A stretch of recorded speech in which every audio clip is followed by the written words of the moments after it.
Hey guys, Lego Freak here. Welcome to another custom Lego minifigure tutorial. Now, I do apologize for not uploading last week. Monday was insanely busy, and I didn't have time to film a video. The next day, Tuesday, I was like, okay, I'm going to do the video today. I woke up and this eye was swollen shut from an allergic reaction because I used some soap that apparently had something in it I was allergic to. So my whole face was like red and like swelled up, and I was like, I'm going to take care of this. And it took a long time. I had to put the stuff on my face and just wait like a day. Went to sleep, woke up the next day, and this eye was swollen. So it was like, so it's been an interesting week. So I apologize for the lack of upload, but no worries. I'm still uploading. Just life happened. I'm never using that soap again. Jeezums.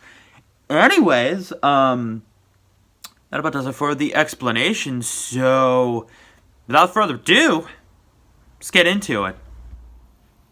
Alright guys, and the minifigure for today is Cheetah, again, loosely inspired from Injustice 2. This was a really fun figure to make, actually. As soon as I got the Lego Cheetah, like the official one, I decided that I wanted to make this here.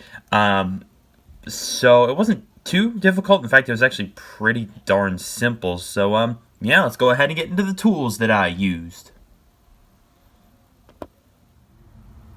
Alright guys, the tools I used for this particular minifigure include this bluish teal aqua paint, brown paint, this light tan paint, white, this kind of darkish orange paint, black. This is the gloss black, but you can use like kind of whatever black. I did use a Dremel for this. Is here. If you don't have one of these, they're not too expensive, and they're useful for a lot of things. So, a thumbtack, a paintbrush, and I used some cardstock as well. I also used sculpting stuff. I don't show that here because it's kind of a mess, so I just sort of keep it back over there. But yeah, I did use sculpting stuff for this as well. So let's go ahead and get into the pieces that I used. Hi guys, and the pieces I used for this particular minifigure, basically just get the standard Lego Cheetah. There's one that comes in I believe it's the Lex Luthor. Is it the Lex Luthor one? The Lex Luthor robot set? I think it is. If I'm not, correct me. But yeah, everything from the top down to the waist is from that, and then basically just get a pair of legs like this. Shoot. I can't hold on to these legs apparently. Get a pair like this. And that's pretty much all the pieces you're going to need. So let's go ahead and get into the actual painting tutorial.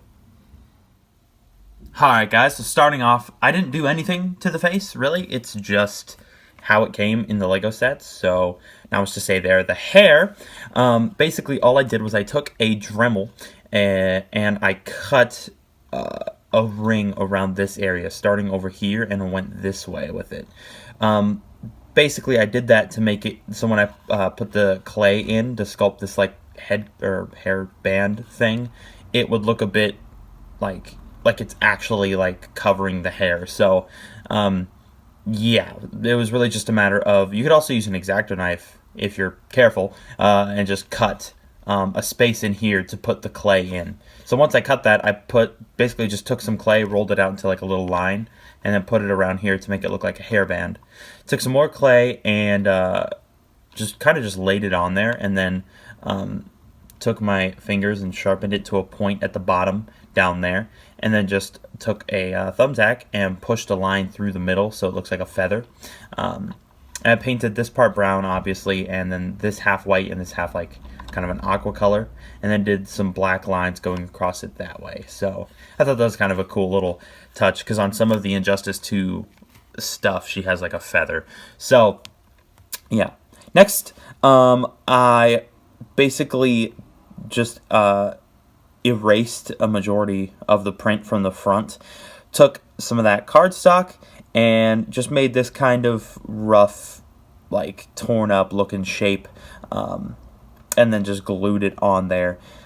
You can make any shape, really. I just wanted it to look a bit more like torn up and like it's all scratched up and stuff like that. So after that, took some clay and then sculpted these claw, bone, whatever you want to call them, basically, and just put them on there.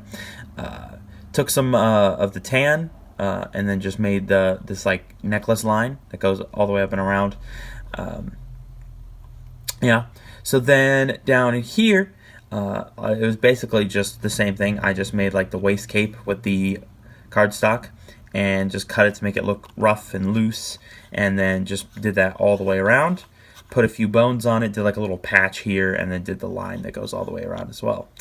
For the arms, it was really just a matter of doing white around and then doing some black stripes, like a zebra print, and then over here is like tiger print, so it's like that dark orange with lines as well.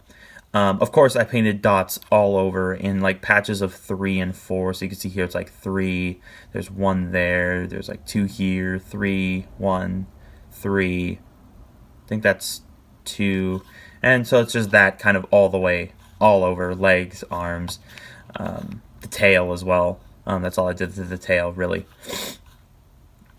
And yeah, not much done to the back at all, except for this back waist cape part, and of course painting all of the stripes as well. But this is a really simple minifigure if you guys want, if you're just starting out, or you know, if you haven't sculpted much, you could definitely do this one pretty darn simply.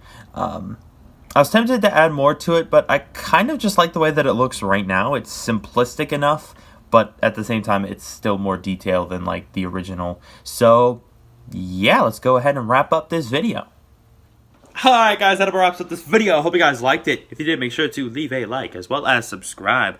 You guys seem to like the characters that are like inspired off of Injustice 2, so I have several more in the works, and as well as a ton of other things. So yeah, not much else to say really. So this has been Lego Freak. Peace.